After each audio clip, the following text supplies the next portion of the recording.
दुनिया भर के फैंस का इंतजार अब खत्म हुआ। आज होगा विश्व कप का सबसे बड़ा मुकाबला, इंडिया वर्सेस पाकिस्तान। अहमदाबाद के नरेंद्र मोदी स्टेडियम में खेला जाएगा। इस मुकाबले के लिए स्टेडियम से लेकर होटल तक हाउसफुल हो चुके हैं और दुनिया के सबसे बड़े क्रिकेट स्टेडियम में 1 लाख से ज्यादा फैंस के पहुंचने की उम्मीद है। कागज पर भारतीय टीम चिर प्रतिद्वंदी पाकिस्तान से मजबूत नजर आ रही है। भारतीय बल्लेबाजी क्रम में गहराई है और ज्यादातर खिलाड़ी फॉर्म में नजर आ रहे हैं। डेंगू से शुभमन गिल उबर चुके हैं और वह 2 मैच मिस करने के बाद दमदार वापसी करने के मूड में है। वहीं भारत की प्लेइंग 11 पिच पर काफी निर्भर करती है, क्योंकि अगर पिच बल्लेबाजी के लिए अनुकूल है तो शार्दुल बेहतर विकल्प है, लेकिन अगर गेंद थोड़ी भी रुक कर आती है तो लंबी सीमा रेखा के साथ अश्विन अधिक व्यवहारिक विकल्प होंगे। मैच दोपहर 2 बजे खेला जाएगा। भारत या पाकिस्तान, कौन आज जीत की हैट्रिक लगाएगा, यह बड़ा सवाल है।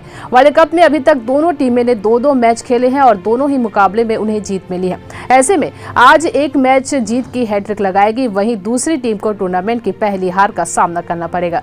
वैसे इस मैच के लिए आप कितने एक्साइटेड हैं, हमें कमेंट में जरूर बताएं।